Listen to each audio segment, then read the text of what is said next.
Welcome to New Thought Center. My name is Pasha McGregor. We are meeting here on the Lanai in Kealakekua, and we also welcome our um, guests by live stream wherever you may be. So this morning, our guest speaker is Alfredo Gormazano. He is also our musician and our dancer and our poet. And at the moment, you don't see him because he's changing into his appropriate Sufi garb. Um, but I will go ahead and start things off with a reading from Science of Mind magazine. Okay, so Science of Mind magazine is the official publication of the what used to be called religious science. And most of the churches, which originally were religious science, now call themselves centers for spiritual living. We're New Thought Center, but we got the center thing rolling really early, back around 1999. So we were a little bit ahead of some of the others. Anyway, we're all sort of in one spiritual family, and we enjoy the inspiration that we get from this magazine, particularly the daily readings. So I think I'm going to put the microphone in its stand so that I can hold the magazine better.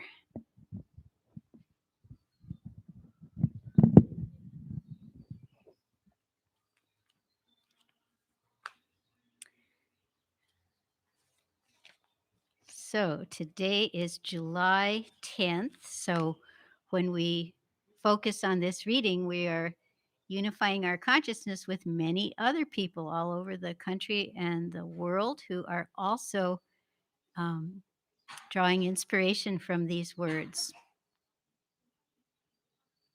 So the title is Family of Origin, and it begins with two uh, quotations. The first is from Ram Dass. If you think you're enlightened, go spend a week with your family. And from Ernest Holmes, the founder of Religious Science and the first editor of this magazine. Just accept then that no matter what your experience may have been until now, the truth about you is that while you were born of human parentage, the real you that came through this human parentage is an original, creative, wonderful being. You are God's beloved child. The essay. Some of us were born into loving families, while others were born into families lacking a nurturing capacity. Some were never, some were born into families in between, most probably. Others have never known their family of origin. Whether our biological family is an occurrence of chance or a choice we made at the soul level, we get who we get. We get their genetic material, and if they care for us, we get the experience of their worldviews and temperaments. Whatever our circumstances, we do well to remember that we are of divine origin with unique gifts. As Ernest Holmes says above, the real you is filled with potential awaiting realization. Sometimes we are well into our lives before we understand this. For some, our family of origin assisted us along our path to realization. For others, this was not so. But if you are reading this now, you have found a path to realization of your authentic self, the real you. As adults of God, we are accountable for our thoughts, feelings, and actions. We all have to do the work of releasing limiting beliefs and adding thoughts of greater possibility, wisdom, and love, thereby making a better future. If you had the advantage of a loving home, be grateful and continue to grow from where you are. If you did not, then your path is one of forgiveness, gratitude, and continued growth from where you are. None of us are denied the possibility of continued growth. And the reading concludes with an affirmation. This one's a little on the long side. I'll read the entire thing and then read it again in small parts so that you can repeat it if you are inclined to. I am grateful to be alive and to be aware that I am now my own parent. I build my sense of self love with every thought. I forgive anything in my past that led me to see myself in a limited way. Okay, now your turn. I am grateful to be alive and to be aware that I am now my own parent. I build my sense of self love with every thought. My- I forgive anything in my past. I forgive that led me to see myself in a limited way. And so it is. We'll take just, I don't know, maybe a couple of minutes of quiet reflection. Um, and I will signify when that time is finished by doing the little chimes. Uh, so you can either reflect on the reading if something there was meaningful for you, or do whatever helps you to feel centered and fully present to receive the blessings of this next hour that we're going to spend together.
Welcome back.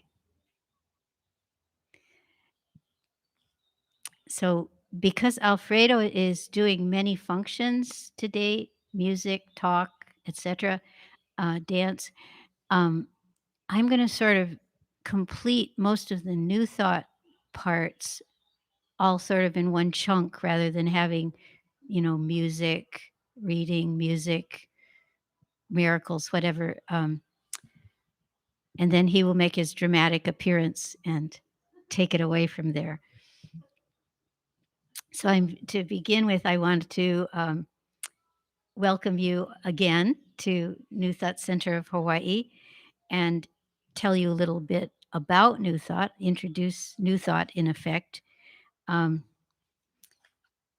and I wanted to use the words of Morty Breyer this morning to do that. Um, Morty was On the New Thought board from the mid 90s uh, until he left this planet in early 2004, I think. Um, and one of his special gifts that he came into this world with was the ability to sit down and create a mandala freehand at the drop of a hat. If the New Thought group was going to lunch after service and we had to wait, he would do a mandala on a paper napkin. But he also used that talent to create the New Thought logo that you can see on the wall. And this is a smaller mandala that he did. And uh, I'm going to share some of his words just to give a feeling for at least one soul's uh, concept of New Thought and the inspiration they drew from it. What a tapestry we weave. What a dance. How it is all held together just so, each piece a part of the whole, an ever shifting balance of forces, every grain of reality in its galactic place, every galaxy beholden to the grains that comprise it. What ultimate precision, what intimate intertwining, from the largest to the smallest, from the beginning of time to its unimaginable end, along the entire expanse of this our vast and star-studded cosmos. How our growing consciousness, our all-embracing mystical ecstasy, and our adventurous science all attest to this singularity, to the oneness of it all, while at the same time proclaiming the multifaceted and spectral range of its diversity. What a joy to realize oneself as part of this. We actually coexist with Alpha Centauri, with the swirling methane gases of Jupiter, with the heartbeat of nations and our own four-chambered pump, with the love of another and the love of ourselves. When we glimpse this reality, these concentric rings of belonging, the glory of perfect harmony, we are overwhelmed and overjoyed. And that's hopefully one of the blessings of being connected with New Thought is that sort of expanded consciousness of unity. So once again, that was from Morty Breyer. Thank you, Morty.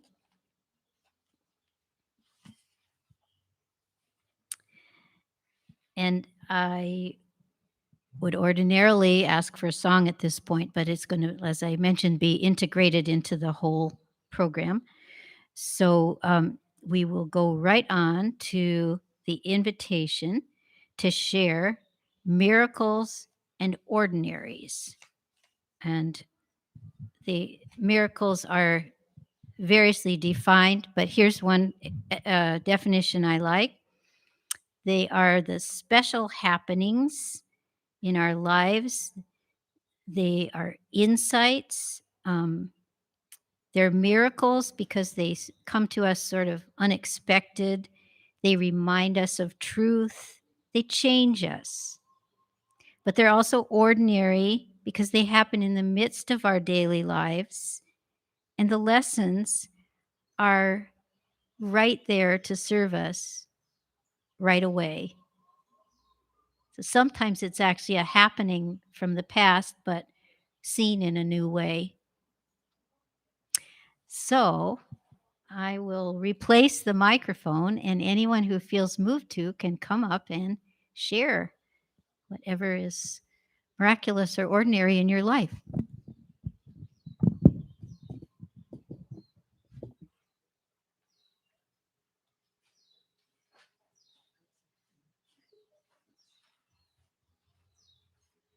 Okay.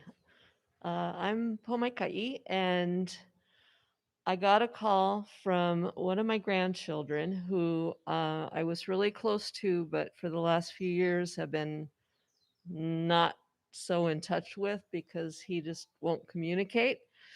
So I've been a little concerned about him and what he was doing in his life. And he called me and he was absolutely jubilant and told me what had been going on. Told me that he'd moved back to Lake Arrowhead um, with his mother, and he was with his sweetheart, and they were both overjoyed that they are now expecting their first child. So he says, "You're gonna be a great grandma," and I went, "I already am." But I am so thrilled for them, and I'm so happy for them to celebrate. And I think that's number 9 or 10. I've kind of lost count there. But I feel so blessed and, of course, blessed with my little faith that just is God's best gift to me ever. And I just, there's so much going on in the world that I just been really picking out wonderful, joyful moments to celebrate. And so when this came along, it was just so perfect. Just fit right into my new world. So celebrate, everybody.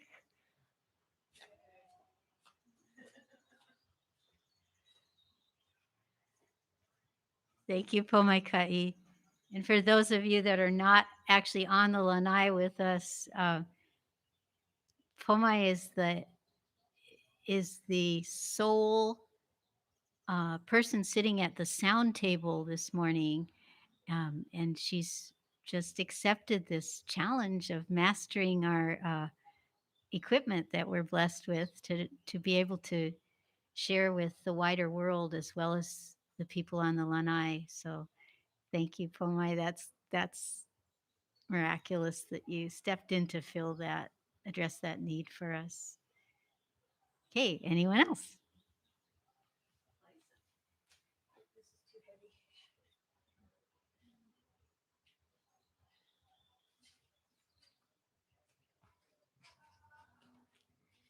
My name is Liza, and numerous miracles have been happening.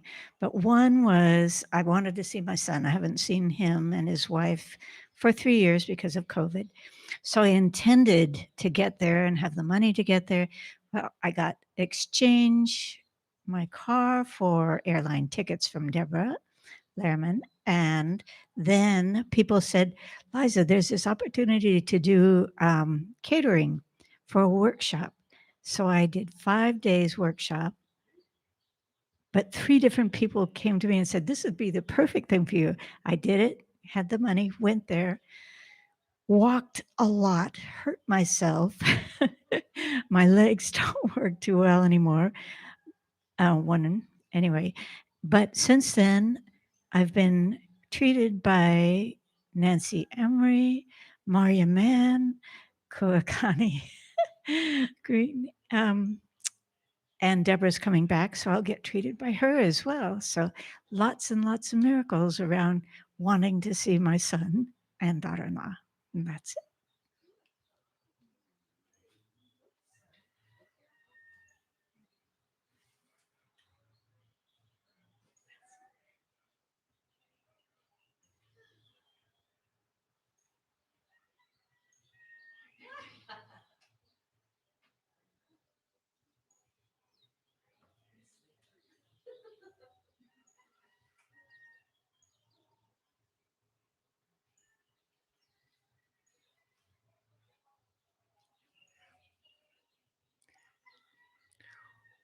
One who doubts is already lost. One who doubts is already lost. Already. So cast out doubt. Cast it out. Cast out fear. Cast it out.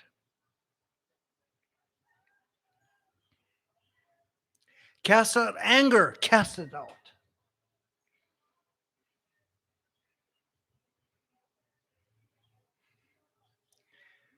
Don't create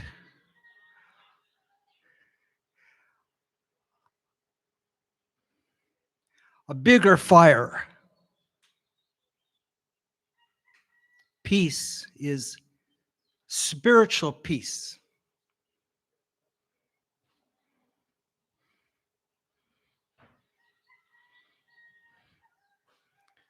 What did we decide the word was? Meditative homeostasis. Homeostasis is oh, here I'm just oblivious of everything going wrong in the world. This little light is a bright light. This attendance is the very people who should be here. It's a pleasure to have you, every one of you.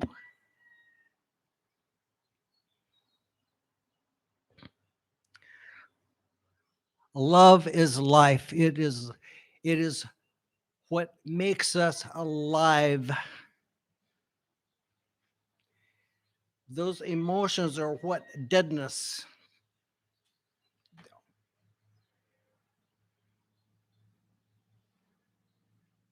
The weight of unsolved problems. You just can't take it anymore.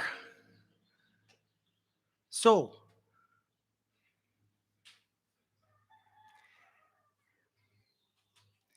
Volodymyr Zelensky,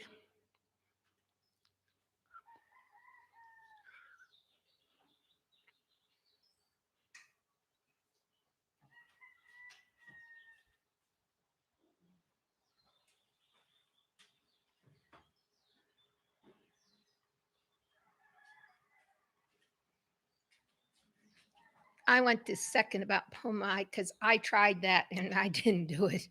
So I couldn't do it. I tried. Uh, so thank you.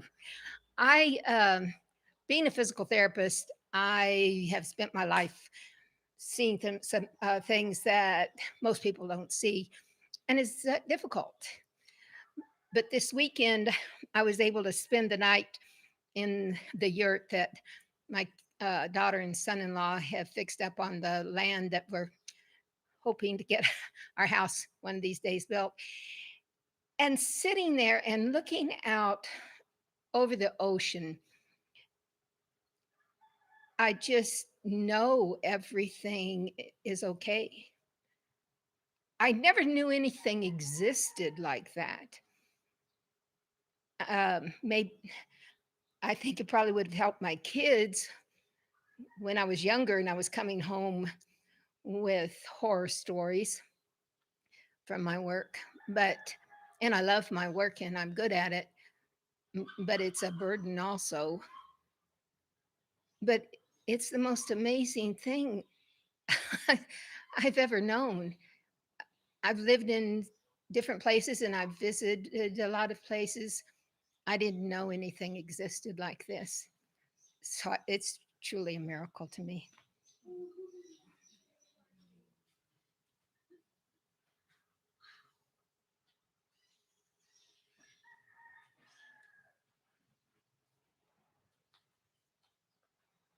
Thank you all.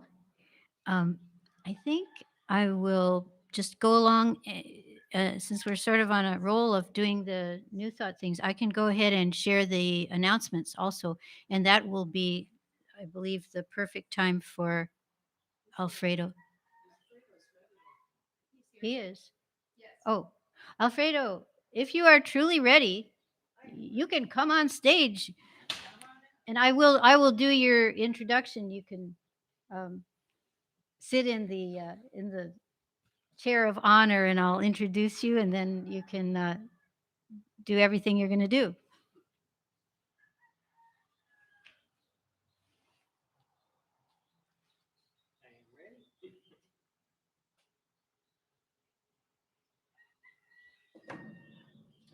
Okay, so be seated, please.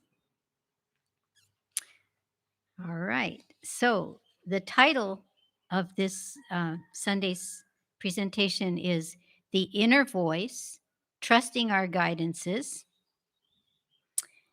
and the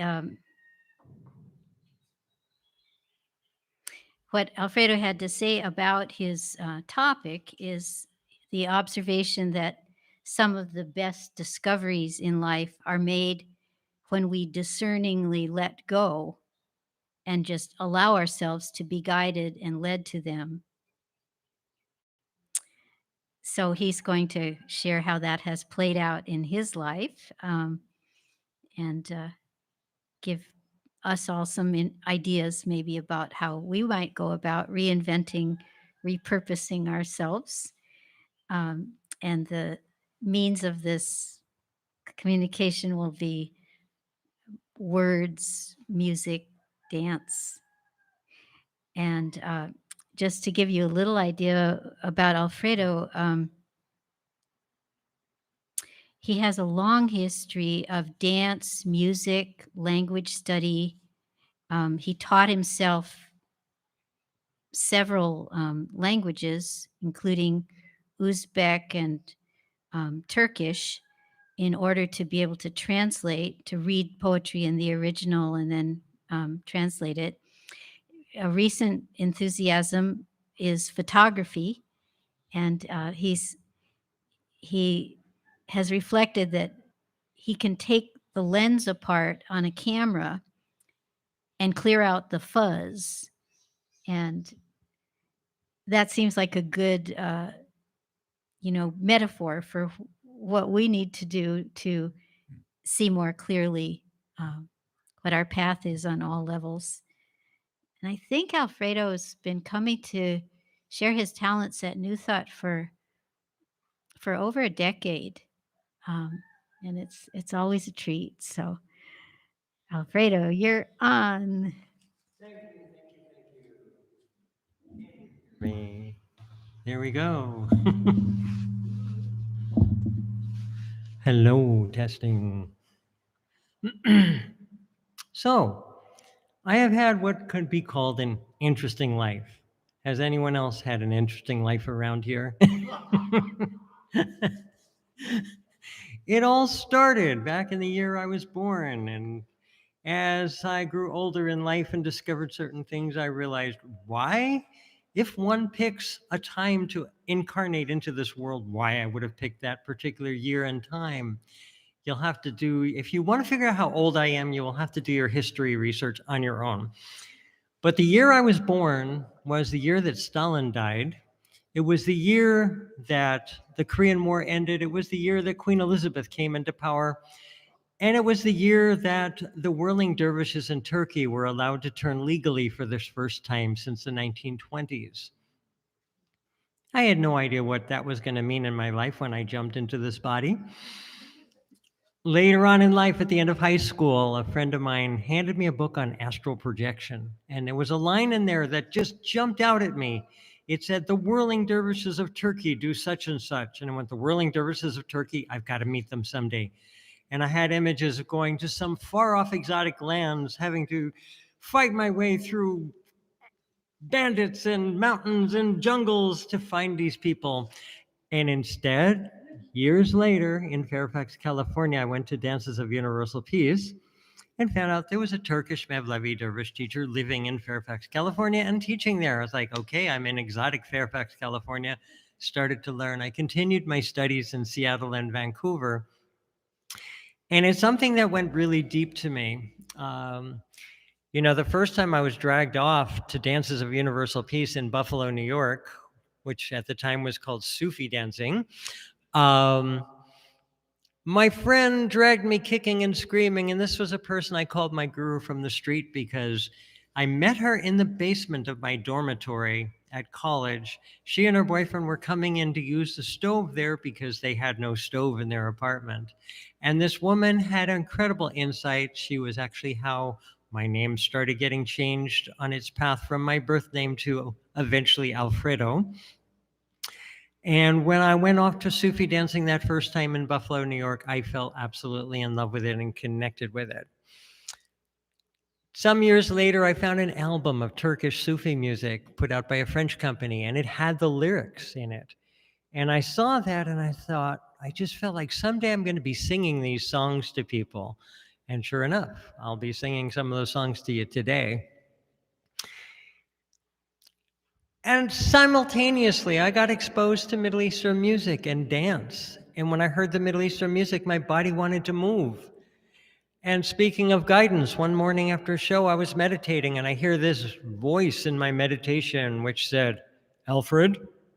And it said it in a loud voice, just like God talking to Moses in the movie, The Ten Commandments. And I said, what? And it said, learn belly dancing. I went, God, I've done some weird things in my life. I guess I can try this too. So I asked the guys in the band, is there such a thing as a male belly dancer? They told me, yes, there's so-and-so, so-and-so, and so-and-so. And I said, good, introduce me to someone who teaches. They scrunched up their faces and looked at me like, okay. And they did. And within 2 weeks, I was studying with 3 different teachers in Ashland, Oregon at the same time. 2 years later, I entered a dance contest in Albany, Oregon, just for fun and publicity. And I ended up winning the professional category. After that, people said, would you come to Coos Bay to teach a workshop? And I said, sure. And then I went, oh my God, what did I just say? And I get there and I'm dancing 2 years and I get in that room and there's people dancing 5 years, 6 years, 8 years. And I'm like, I'm supposed to teach them. God, I need some help here. And I get this message coming through. There's certain things you do really well, like stage presence, like your stored dance, like expressing emotion through your dance.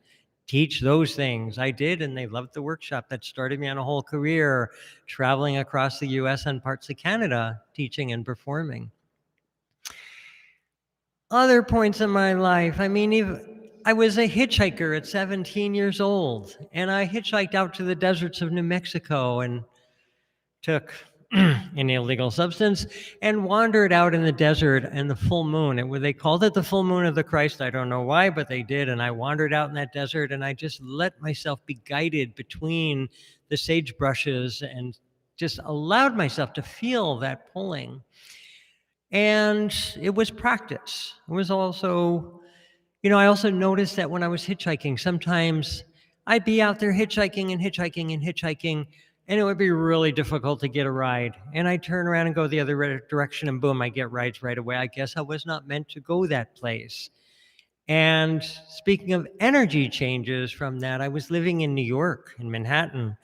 And when I would visit Manhattan, after having moved away for many years, people would be friendly. But when I lived there and that kind of constant drain of your energy that all that craziness does sometimes, I found people were not being very friendly.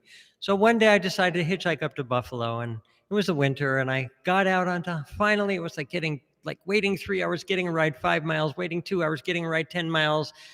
Crazy, but I got out into the middle of the Catskill Mountains in New York on Highway 17, and it was beautiful mountains and snowing at the time, and I'm just soaking up all this beauty. And finally, I just say, well, maybe I'm not meant to go to Buffalo. Go across the highway, stick out my thumb, immediately get a ride to the elevated train station in the Bronx. And immediately, this older woman comes up and starts talking to me, very friendly. And I was like, wow, my energy shifted when I got out of New York for a little while. And people here sensed it and are responding to me differently. So that's an important lesson about shifting our energy and seeing what results come to us. And here in Hawaii, I've been discovering caves and also a beautiful old Hawaiian trail out in the middle of nowhere. And I'll be wandering out there and I'll say, okay, guys, if you got something to show me today, show me, draw me to it. I'll allow myself to be guided.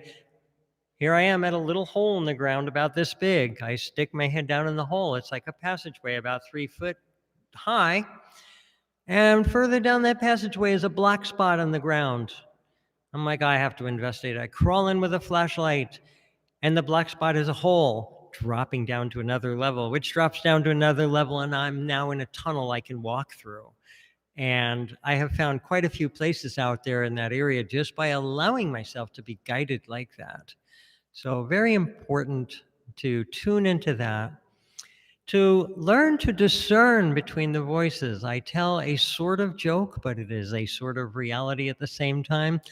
What is the difference between a psychic and a psycho? Any ideas? The psychic knows which voices to listen to and which ones to tell to shut up and go away.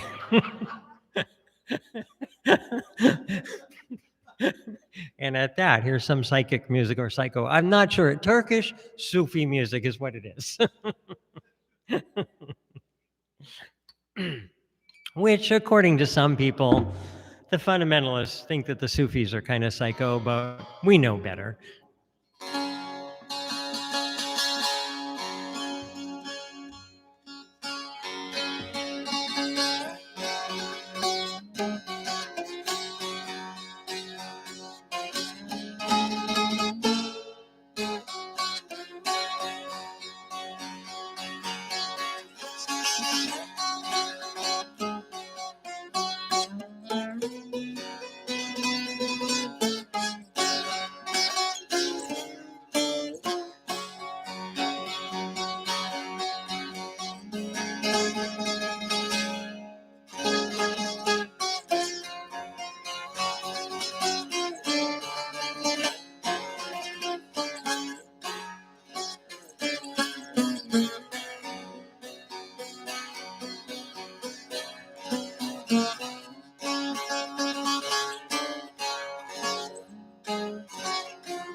Dağlarla taşlarla şahirayım Mevlam seni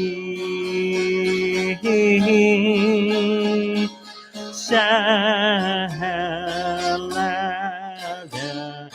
kuşlar ile şahirayım Mevlam seni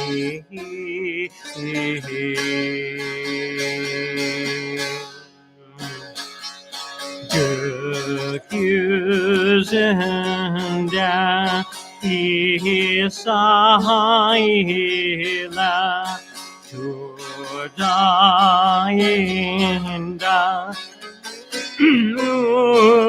Musa ile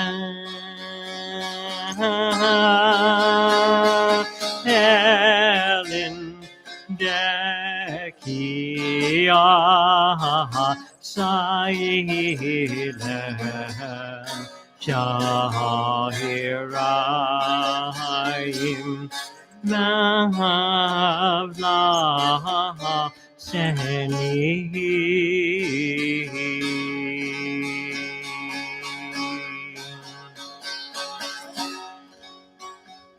with the stones and the mountains. Let us call out to you, God. Let us call out to you, God. With the birds who sing at dusk, let us call out to you, God.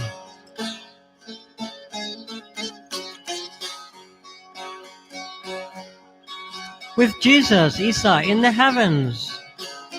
With Musa, Moses, on the sacred mountain. With the staff that is in his hand, let us call out to you, God. Let us call out to you.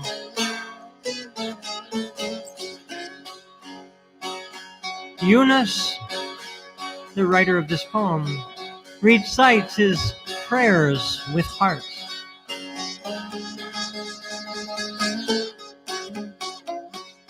With those who know, let us call out to you, God. Let us call out to you. Yunus oku dila ila Hakkı seven kula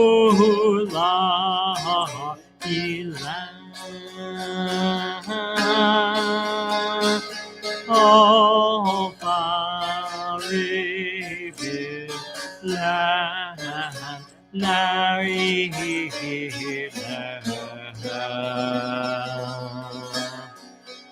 Shahid Rayim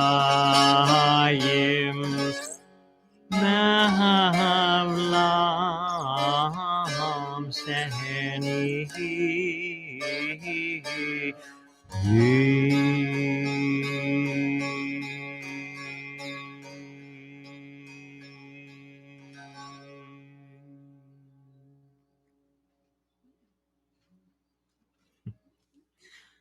And that was the words of Yunus Emre, a Turkish Sufi poet who lived in the 1200s. This is from Patty. We couldn't quite figure out the right time to say it. Thank you. Teşekkür ederim mahalo. Çok mahalolar. Should be many mahalos in Turkish. And by the way, I would love to take the credit that I taught myself Turkish and Uzbek all on my own, but no, I actually sat in on Turkish classes at the University of Utah and started there, hung out at Turkish nightclubs a lot, learned words to Turkish songs. Uzbek and Kyrgyz and Tajik languages I studied at University of Washington in summer language programs. And the last summer that I did it, which was a summer I wasn't going to go because it had been a rainy winter in Oregon. I was looking so forward to swimming in the rivers in Oregon all summer long, the reward for those rainy winters. And I got a call from the head of the department up at the University of Washington saying, Alfredo, we have a grant for you to come study Uzbek this summer. There's other musicians in the program. You'll love it. And I'm like, oh no. I guess I'll go. I went, and one of the projects we were given was a translation project. And some people translated excerpts from books, news articles, whatever. I said, do you happen to have any Sufi poetry? And she hands me a book. And she says, I have another copy of this. You can keep this. And I said, I see my life's work in front of me. And so I started translating for class. And the first poem I translated, I was scheduled to perform at Unity Church in Eugene, Oregon, right after I translated it, but I had no melody for it. I was like, I really want to perform this one. I woke up that Sunday morning, there was a melody in my mind, a melody, not a womanly melody, a song melody. Though when I was working with my teacher translating the Uzbek Sufi poetry, he said, you know, Alfredo, this poetry can be about God or it can be about a woman. So anyway, melody was in my mind when I woke up on that Sunday morning, and I pulled out my Persian tar, which I don't have here in Hawaii. It's another string instrument. And I was able to play it on that instrument. So a couple hours later, I was in front of the audience, the congregation at Unity Church in Eugene, Oregon, playing and singing that piece of music. Guidance just comes through at amazing times.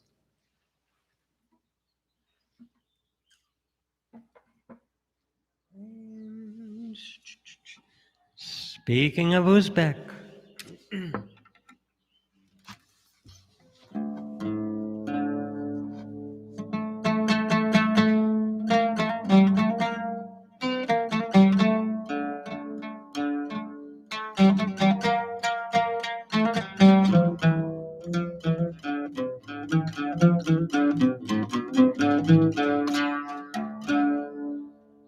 This is that first poem that I translated and sang. I often reserve this one for when people have passed. So since we've had some wonderful members here who've passed, I will sing this for them as well. Bulbul dayin kan feryad taman ishq daftarini bunyad taman Göngellarimni men shahad taman Yorgan Yetakun bar muyaronlan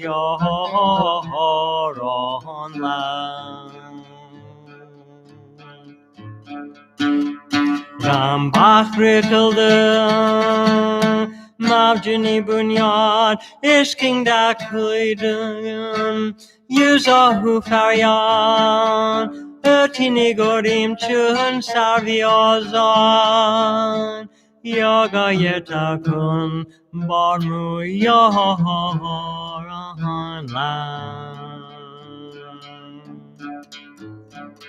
Hajarach lekelde, tuti yokamdin, Barum nutul paikoni hamdin. Mingda du faryat ushburlum din. Yorga yetarkun bahormu yoran la.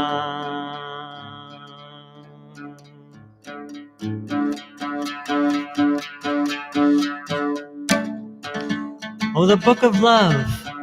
I write and create. What's in my heart I do celebrate.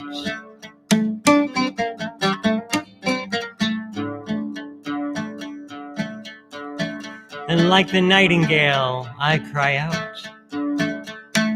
Oh, beloveds, is there a day when the beloved is reached?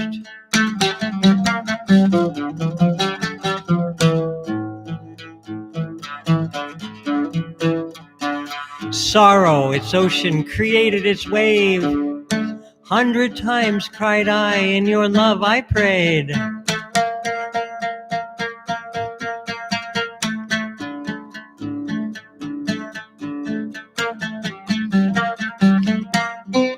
Our past on beloved, like the cypress tree, free.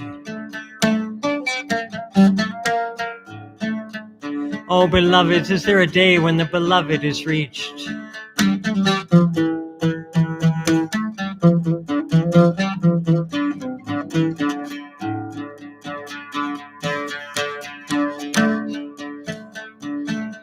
Separation's pain came and took me apart. Oh, sorrow's arrow, you've pierced through my heart. 1,000 times wailed I, oh, we're apart. Oh, beloveds, is there a day when the beloved is reached?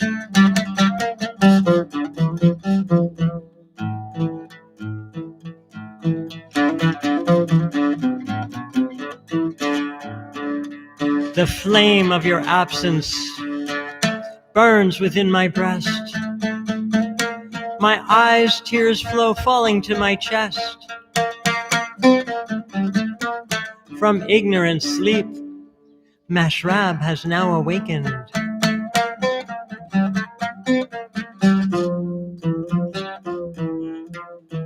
Oh, beloveds, is there a day when the beloved is reached?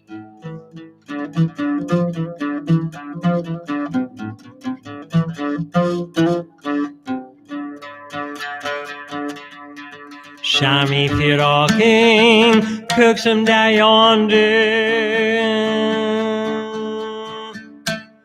Baringa Tom de Kus Yashimakin.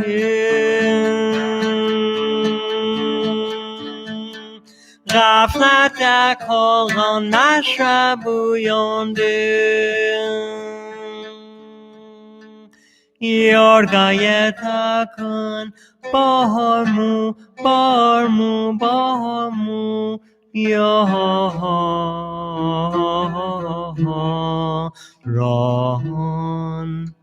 la. Yaran la, yaran la, yaran la,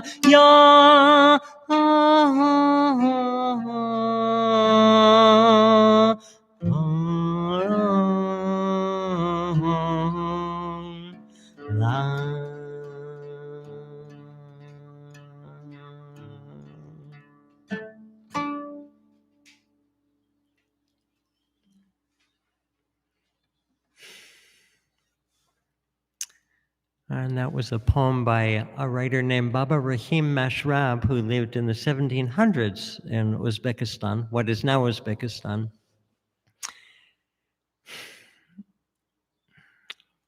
And I believe when I translated his poetry that I was the first person to translate his work into English, which is why you may never have heard of him.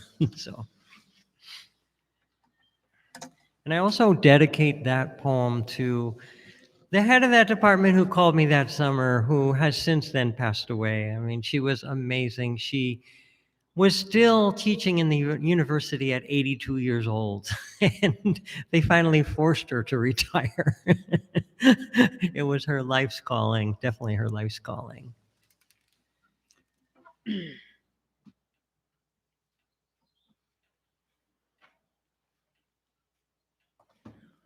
How much more time?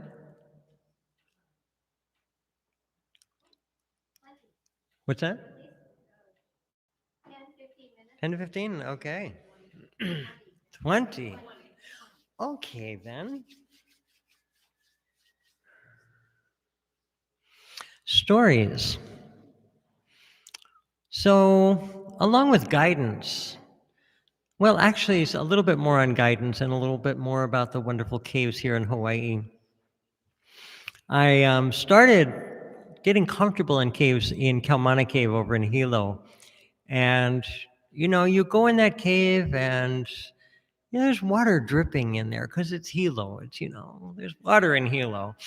And I would sit in that cave and turn off my light and feel really nervous because I'd hear all these sounds of water dripping and am I really alone in here? Turn on my light. Okay, it's just the water dripping. But at the same time, I could feel the thing I really love in Hawaii is that the veil between the physical plane and the spirit world seems to be a lot thinner than in most places. So I could feel beings in that cave. And that was another part of my nervous was when I would turn off the light is I don't know if they like me or not. So one day I brought my oud in and sat in there, turned off the light and started playing and singing. And at first I felt apprehension, like, I don't know how they're going to receive it and am I going to make it out of this cave alive? And I felt an apprehension from their side going, what is this guy doing in our cave? But as I played and sang, after a while I felt like everybody just sat down and was enjoying the concert. And when I was done playing, I felt this incredible amount of appreciation from the beings in the cave for the music. And ever since then, I've been able to go into that cave and other caves, sit there, turn off my light, and totally sit there in the dark and just meditate. And also see what I could see with my eyes, because I've spent a lot of time in my life developing my night vision. And I'm always curious to see what I can see when there is no light at all, no physical light. And it's interesting because felt like I could actually make out like the shapes of the cave itself, like barely. It's just. But again, it's more than just eyesight using to sense it. But also, I have felt a lot of protection in my life. There have been times in my life where I could have died real easily or been severely injured real easily. One of those times was taking a bicycle trip from Long Island, New York, aiming for Buffalo, New York at the end of the summer, and having a beautiful trip through the Catskill Mountains on this side road where they left the old Highway 17 intact. And for 2 hours, I saw one car, and I'm in a canyon full of just absolute colors from all the trees changing color in the fall. Absolute beauty. And then further on, I have to get back on the highway again, and I'm riding on the shoulder of this highway, coming down this mountain at what I felt like was probably 40 miles an hour. And there's a car parked on the shoulder with a flat tire. And I had to swerve to get around it. And there was a jump between the shoulder and the pavement. And I didn't want to go way out into the highway.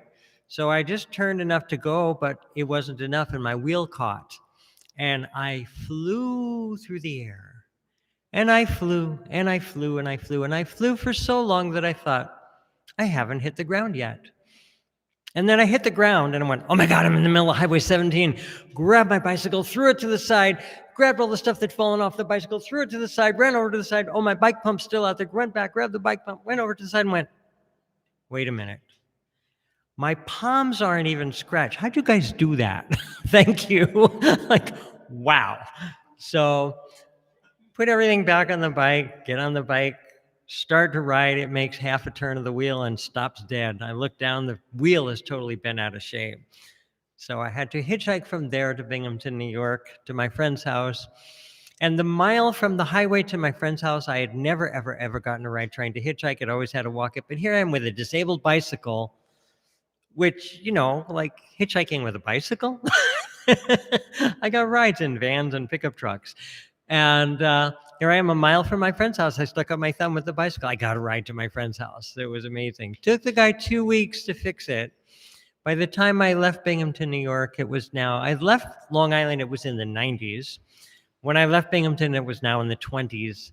I rode into Elmira, New York in a snowstorm, locked up my bike at this campus there, found someone who had a couch in their dormitory I could spend the night on, hitchhiked to Buffalo, hitchhiked back when the snow melted, got back on the bike, continued riding, made it as far as Bath, New York, which is 3/4 of the way, probably about 350 miles from Long Island, and met some people there that I was able to leave the bike with for the winter. And but that feeling of flying through the air and, oh my God, not even scratch palms? Thank you. Like, really, thank you.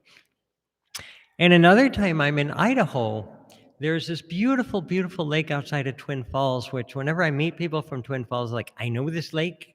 You have to go through a farmer's field and go down this thing and go down, da, da, da, da, da, and you're in this beautiful, beautiful lake, which, it's, I was brought there, and again, this ties into maybe past lives, but I was brought there by a friend, and when you walk around to the end of the lake, it's partway down in the Snake River Canyon, and at the other end of the lake is a waterfall dropping out of the lake down into the canyon. And I stood at that waterfall, and I started crying. Tears just came out, and I'm like, okay, I've been beautiful places before, but they don't make me cry like this. Like, what's going on here?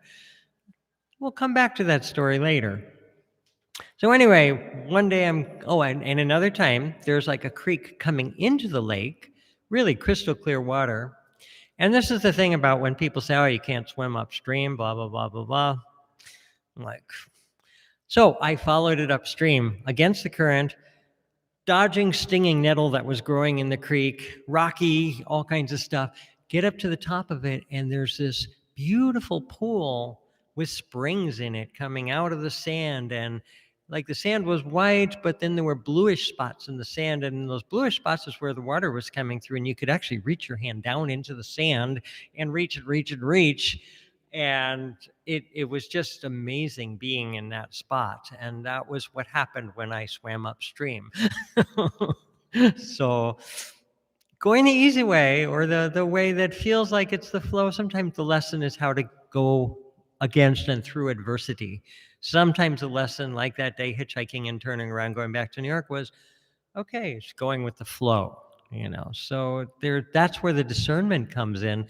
And yeah, that's a hard one to figure out when you're in the middle of it. So anyway, one other time I'm going to that lake, and I'm like, okay, I want to find a new way down into that lake, and I'm on the cliff, coming down the cliff, and then there's two ways I could go, and one way was, okay, I will slide if I go that, but I'll hit this area that'll catch me. This other way, if I go down, I probably won't slide, but there's nothing to catch me if I do. So I said I didn't feel like sliding, so I went that way. I slid off the edge of the cliff. It was 50 to 100 feet down to broken rocks down below. The next thing I know, I'm laying on my soft backpack, which had towels and stuff in it, on this little shelf of rock just about 3 feet below where I'd slid off. That was just big enough to hold me. And I'm laying there on my back, looking over the side going, okay, whoever shoved me onto this little shelf of rock, thank you. I will try to be worthy of it. I don't know if I've been worthy of it, but at least I've tried. But it is amazing what can happen in this world sometimes. And I'm so grateful. There have been many other experiences too, and I'm not going to go into all of them, but I do feel very grateful. And part of it is tuning in, really tuning in with the ocean here. I will tell this one story because I had bought tabbies, which, have felt bottoms. They really grip the wet rocks really well. And one of my favorite places to go in the water is right behind the airport at the Energy Lab area. At the end of the road, at the end of the dirt road, there is a blowhole there and a little like cove. And you can get in and out from that cove. And so one day I was in there and I'd taken my fins off, put them up on the shore, and it was a very calm day. And I was like, okay, I want to check out the end of this cove where normally you can't go because you get smashed up. And I'm in the end of that cove, and all of a sudden the ocean just sucks out. And I'm like, oh no, a big one's coming. This big one comes, and it throws me up on the rocks. And I landed like that. And I just stood there gripping the rock with my feet, and the ocean receded between my legs and around my legs, and I was left standing on the shore. And I went, I guess it was time to get out of the ocean. That was pretty spectacular. Thank you.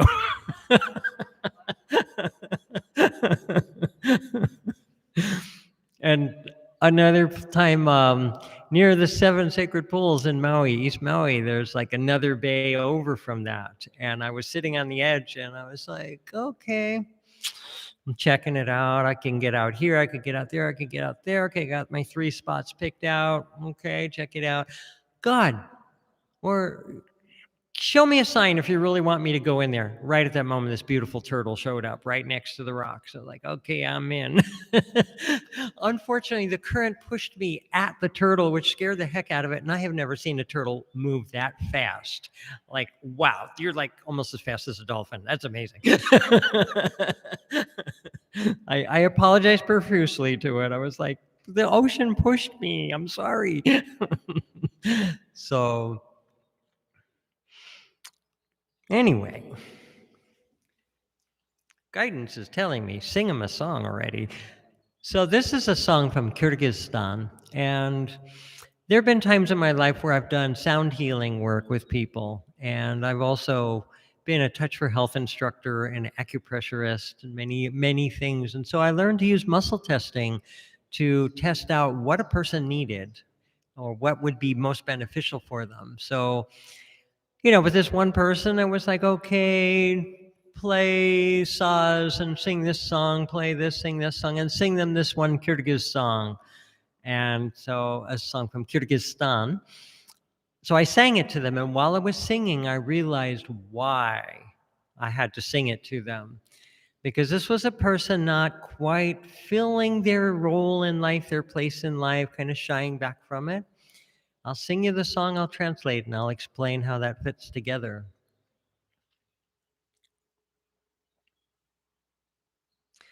Saroi dungana hai salkin tosunan, sagiz gan gana uchate zosunan. Sana malipai sani is desem, kante in tabal by koidumi.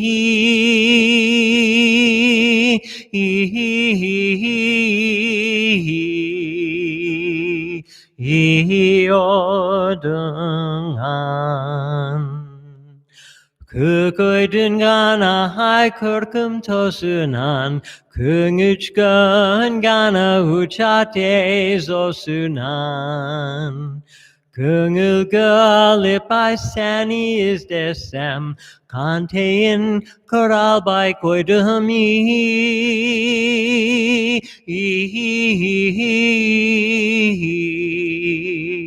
Iordungan.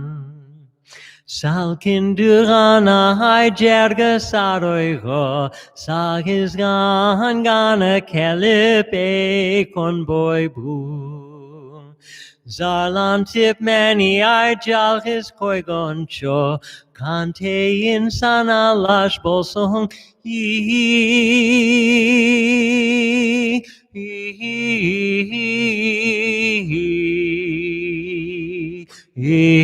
boy boom.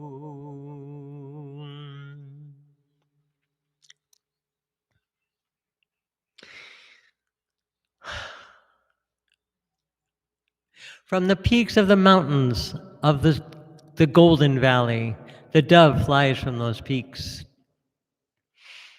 Oh, if I look for you in your place and I cannot find you, then what can I do? What can I do? From the peaks of the mountains around the Green Valley, another bird, I don't know its name, flies from its peaks. If I look for you in my heart and cannot see you, then what do I do? What do I do? In this beautiful place,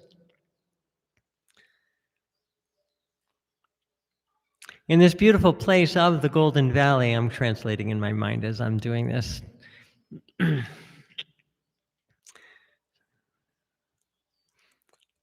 Oh, beautiful dove, come and fly next to me, fly to me. Be my companion.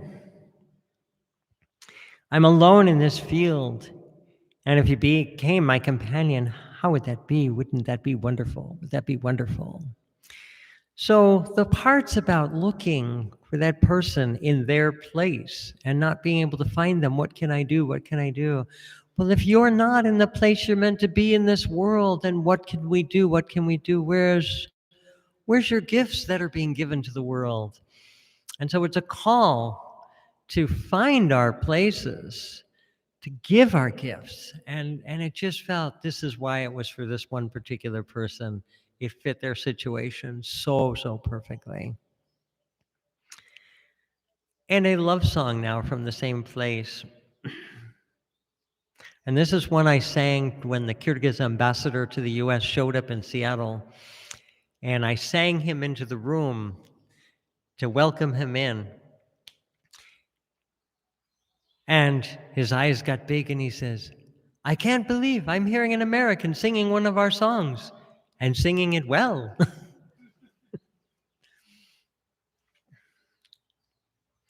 San Kizilgu Jainagan Man Bulbul Bakta Sairagan Mambir Pana Sen Pana Jaraging Iganati Sai Jailanamai Jailanamai Jailanam Jailanamai, Jailanamai, Jailanam. Kulchaya Pubukonaha. Kizaya Kizagudana. Bralap Kulak Salajur. Bulbul Dani Adamukhami. Unanai, unanai, unanai, unanai, unanai, unanai. Kusalam guga kunaga, kunam durachip kuluga, kungalim kalatachilip. Bulbul dani gana jatsam he.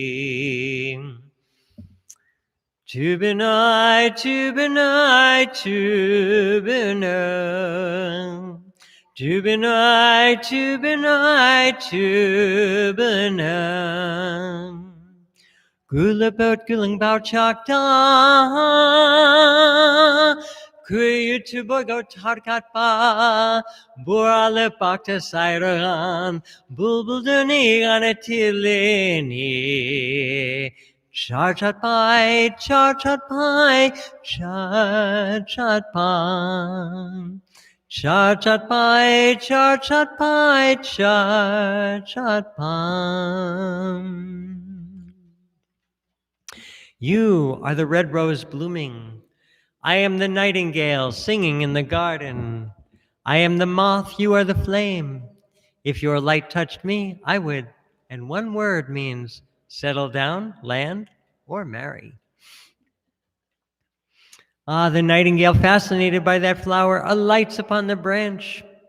Turn your ear to the sound of that nightingale's melodious voice.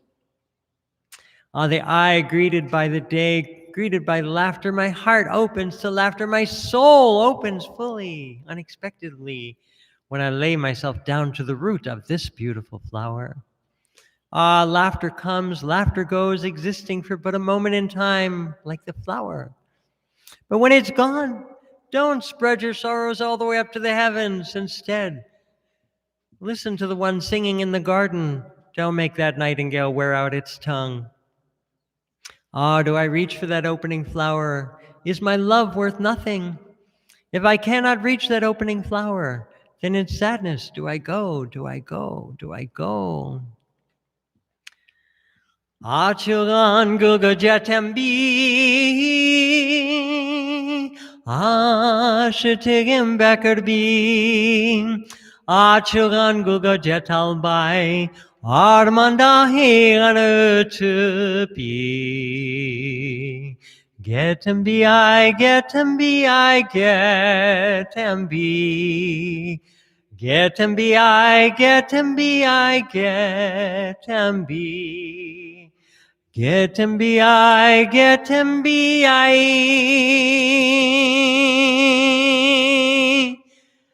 Get him be.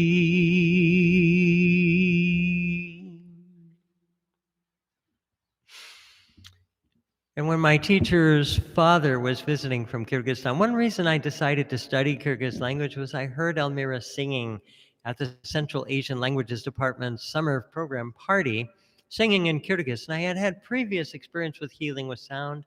I could feel the sound of her voice vibrating my whole being and going right through my body. And I said, I have to learn this language. I have to learn these songs. And it turns out that their background is shamanic. A lot of the shamanism comes through their music, even their love songs, and the vibration that's used, it just moves you. It's so powerful.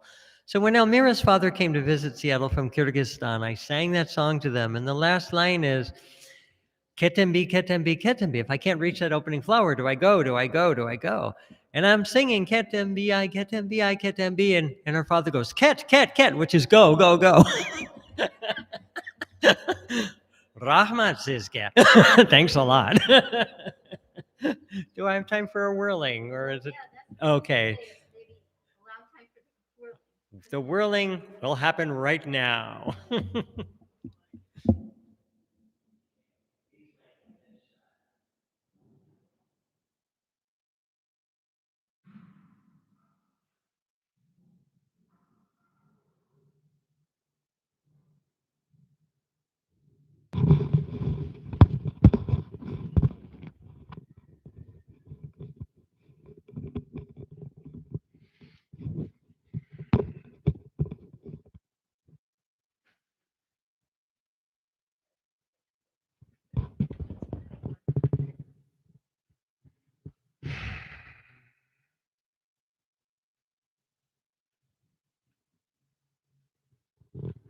Another poem by Yunus Emre, the Turkish poet who lived in the 1200s. At the same time, Rumi was living in Turkey.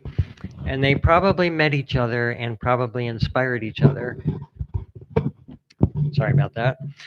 Rumi wrote in Farsi, which was not the popular language of the time, but the upper classes understood Farsi. Yunus Emre wrote in Turkish, which everyone could understand at the time. And when I first heard his poetry, it just grabbed me deeply. So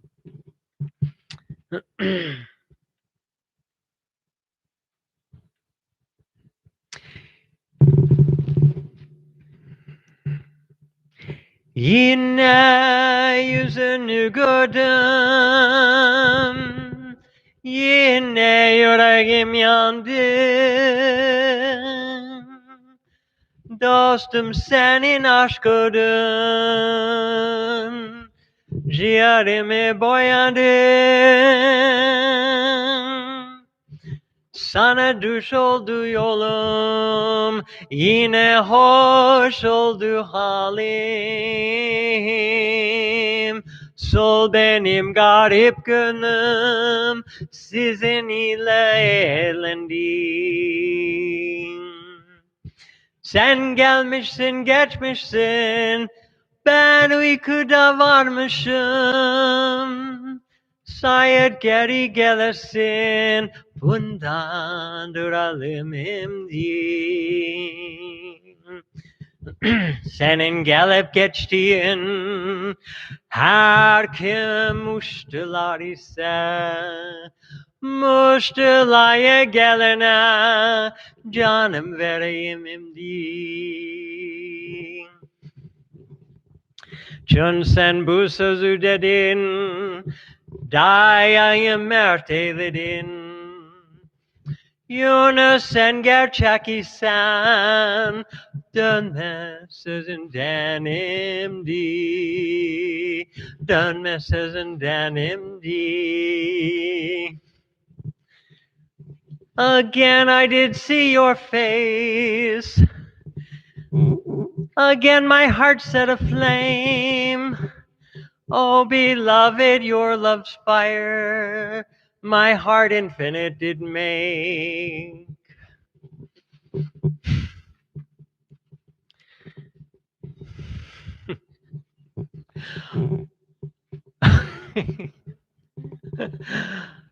Again my state became a loving.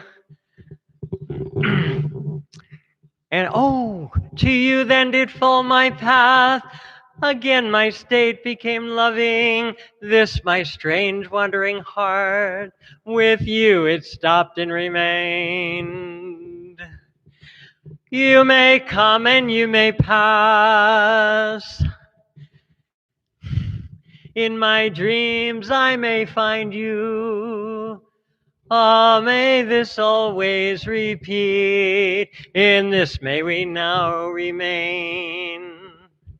Those who you have come and passed might be messengers of love. To those who come to loving, may we always give our souls. Because you did say this word, and light and true self you did make. Eunice, if you're trustworthy, don't turn back from your word now. Don't turn back from your word now. Don't turn back from your word now. Chun san buso zudedin, daya yimerte lidin. Eunice and Gerçaki Sam. Dönmez sözünden imdi.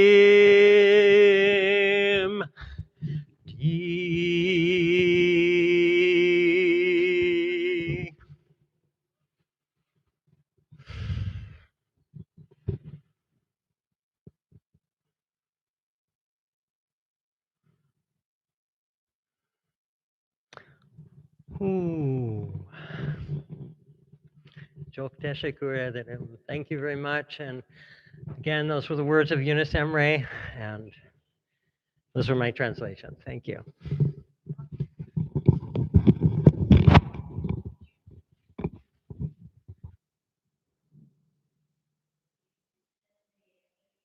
So you brought us into another world.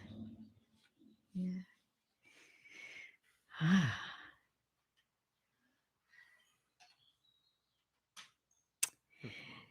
So now is the time that we can Real give. quickly, I brought you into another world all because of this one woman dragging me kicking and screaming to Sufi dancing in Buffalo, New York.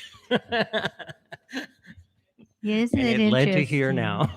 So sometimes the guidance comes in a not so subtle way, right? Yeah.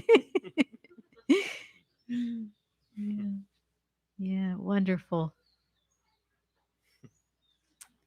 So it's time now that we can kind of show our appreciation for New Thought and enable it to continue bringing unique programs that are not at most churches or spiritual centers. And knowing that while COVID doesn't seem to be so deadly, it's still around. It's affecting members of our family right now, which is why I'm being sort of a little super careful. The family on the mainland, that is. And, but family that I hope to see in a few weeks.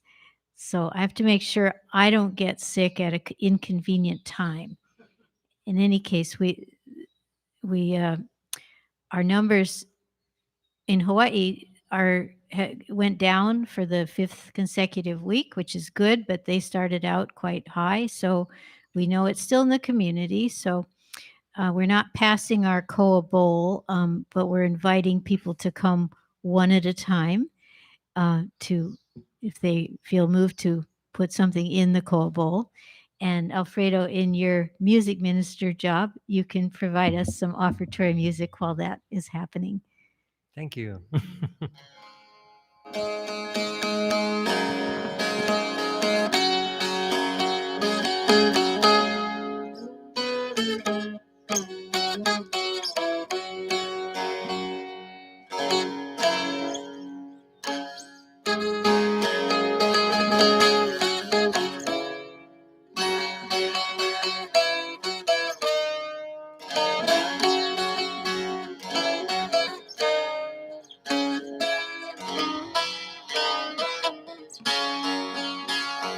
And this is actually a poem by Jalaluddin Rumi that I found on an album of pop music from Tajikistan when it was given by the delegation from Dushanbe to the city of Boulder when they became sister cities.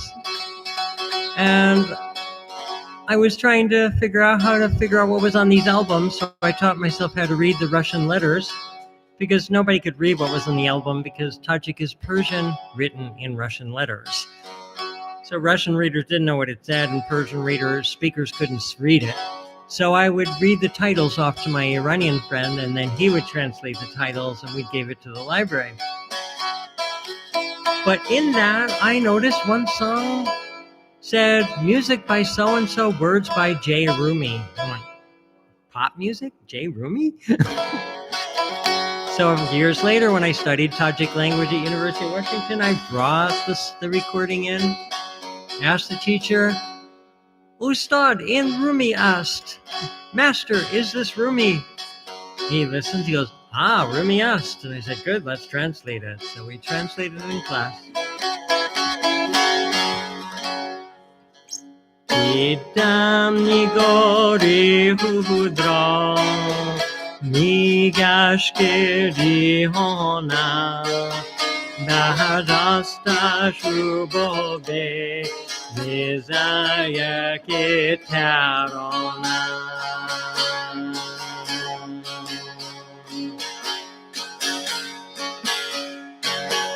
Of Maya Chuota Mizantaronaya Push Nastu Haromiga Asbodaya Shabona.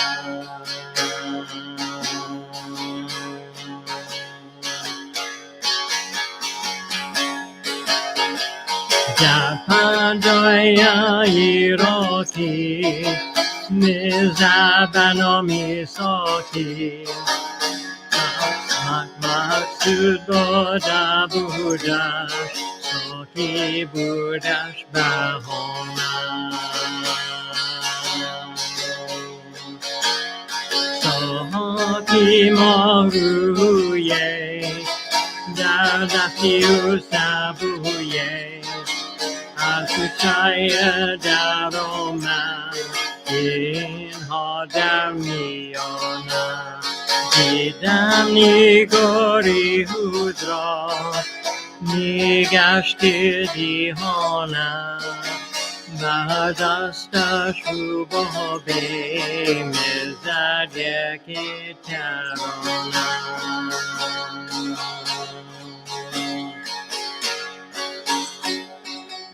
I saw my beloved self whirling around the room.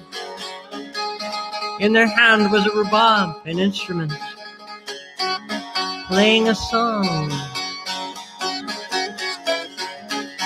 As if having a wound burning like fire, beloved played this beautiful song. Drunk and ruined, obliterated was beloved. From the wine of the night, the wine of love, the wine of God.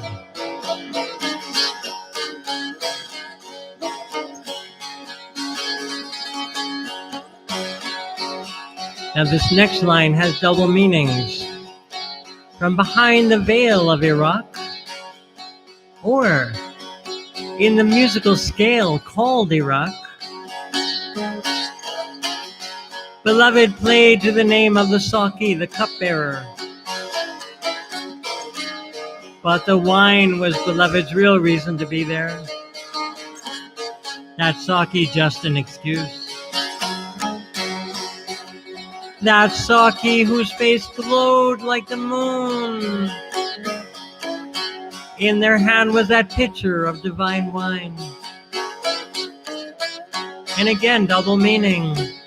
From out of the corner came that Saki. Or, in the musical phrase called daromage, that Saki poured that wine into the center of all, the center of all of our hearts.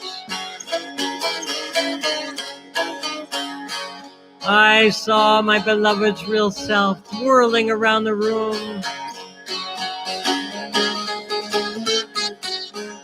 In their hand was a rhubarb, playing a beautiful song. Ni gori hudo, ni gashke di hona, bahadasta shubobe, mezaya ketarona. Jitam ni gori hudo, mi gashke di hona. Bahadastas rubobe Messiah ke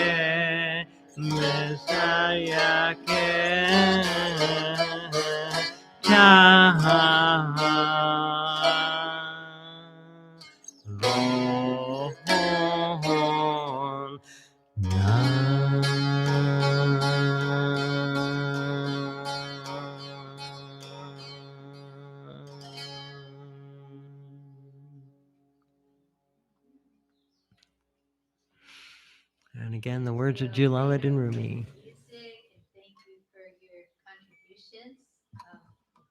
The people online, if you want to make a contribution and you can't put it in the koa bowl, you can find instructions on the New Thought website how to do that. So as we approach the end of our time together, I will share some coming up announcements for what people have to look forward to in the next week or two. So our Sunday services start at 10 o'clock in person at the center and by live stream. If everybody is on time and all the sound equipment is working properly, then we may be able to start at 9:45 with prelude music. We have that goal.